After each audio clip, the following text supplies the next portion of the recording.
Good morning! Happy weekend po sa inyong lahat. Simula po tayo sa isang apology. Sorry po, hindi ako nakapagbigay sa inyo ng ating daily devotion for the week kasi nabaldado ako. Swollen yung ankle ko tsaka yung knee ko because of gout. So 1 week po ako nakahiga. Ngayon lang ako nakatayo dahil at least kaya ko nang i-bend ng konti yung knee ko. I can sit up and write. Kaya tuloy po yung exploration natin ng 1 John. Ang text po natin ngayon galing sa chapter 1 verse 5 hanggang 7. Okay? So bago natin basahin yan, mag-pray muna tayo. Heavenly Father, maraming salamat sa inyong kagandahang loob, Lord. And through your healing power, I'm able to share the word today. May your word encourage us, enlighten us, and empower us to do your will. And we ask this to Jesus Christ our Lord. Amen. Hallelujah! Si John, okay, ito yung sabi niya. This is the message we have heard from him and declared to you. God is light. In him there is no darkness at all. If we claim to have fellowship with him yet walk in darkness, we lie and do not live by the truth. But if we walk in the light as he is in the light, we have fellowship with one another, and the blood of Jesus, his son, purifies us from all sin. Yan ang sabi ni John. Alam niyo, si John writes as an eyewitness. Someone who has seen, someone who has heard. And right off the bat, ang sinasabi niya dito, ito yung mensahe ko, I heard from him. So hindi galing yung mensahe na to, hindi galing sa tao, galing mismo from our Lord Jesus Christ.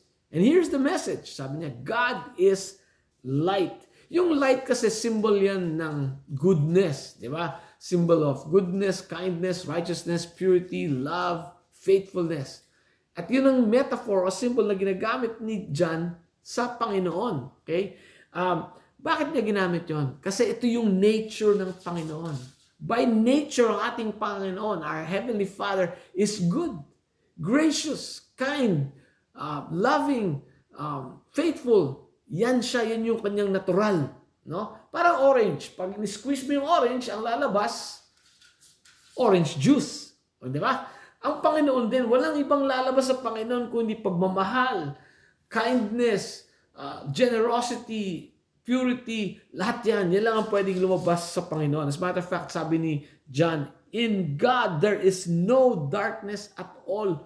Walang kasamaan na manggagaling sa Diyos. Okay? Sabi nga ni James, yung brother ni Jesus Christ, sa James 1:17, whatever good and perfect is a gift coming down to us from God our Father, who created all the lights in the heavens. He never changes or casts a shifting shadow. Yung shadow ba ninyo nagbabago? Alam nyo, pag mataas ang araw, maliit ang shadow. Pag mababa ang araw, mahaba ang shadow. Nagbabago-bago ang shadow. Hindi nangyayari yan sa Panginoon. Okay? Unang-una, walang shadow ang Panginoon. Kasi light siya. Siya yung source of light. So wala siyang shadow. So walang magsishift na shadow. Constant siya. Hindi nagbabago ang ating Panginoon. Okay?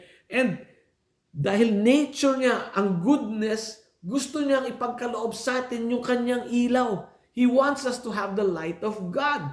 And He did this through His Son, Jesus Christ. Sabi nga ni John sa John 1:4, in Jesus was life, and that life was the light of men. Okay?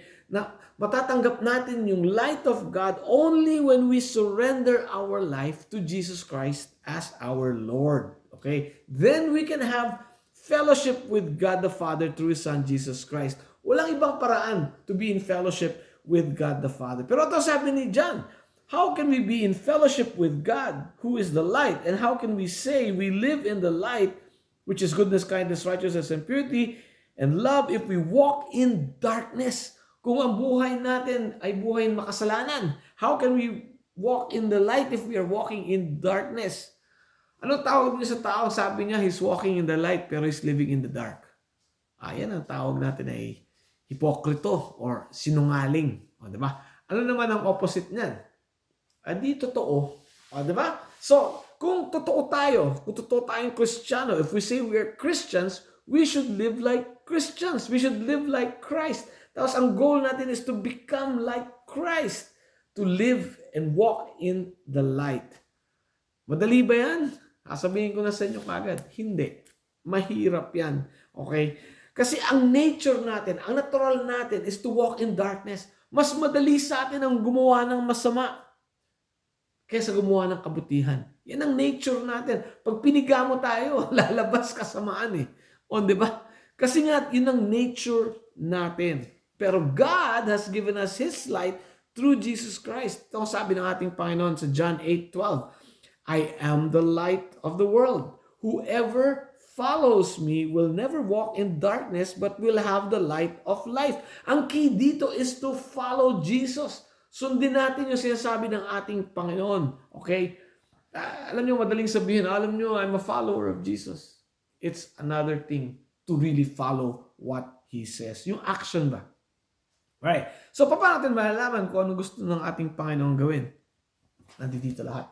Yung instruction sa Biblia. Okay? Ito yung susundin natin.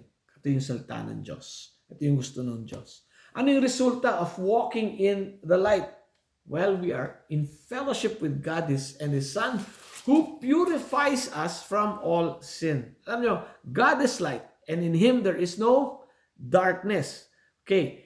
If we have sin, pag may kasalanan tayo, we cannot be in the presence of God. But dahil namatay si Jesus on the cross and His death paid the penalty of all our sins, okay?